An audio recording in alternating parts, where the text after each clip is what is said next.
Hello everyone. Print point of sale gift receipt Odoo apps will help users to generate and gift receipt from the point of sale screen. User can generate and gift receipt from the point of sale screen with a point of sale order receipt in Odoo. User can also enable or disable a gift receipt option. Once click on the gift receipt button in the point of sale, it will select or tick the item to the print of gift receipt, then enter an alphabet and based on the alphabet it will split the gift receipt. Now after installing this module, let's get into the point of sale. So in the point of sale screen, let's add a product into the cart. Let's add 5 product into the cart. We can add a customer. We can select a payment method and then validate it.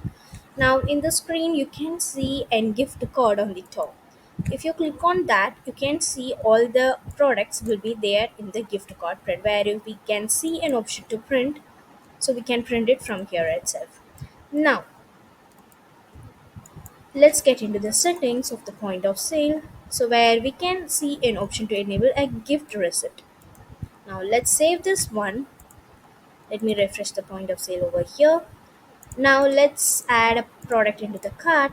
Now in this, we can define which product needs to be printed in which receipt. Now let's add any alphabets over here. A is A, yes.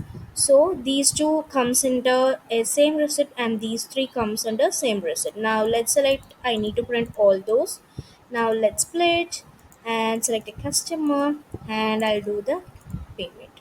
So while doing the payment, you can see the gift card. So once you click on that, it will split the receipt based on the alphabets that we have added. Now let's get into the new order.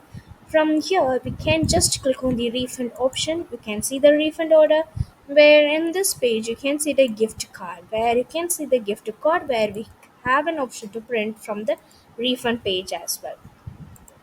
So these are the features which we have in our system. If you have any queries regarding this video, you can ask in the comment box. We will definitely solve your queries. And if you feel this video is helpful to you, you can like this video and subscribe our YouTube channel for more Odoo related updates. Thanks for watching.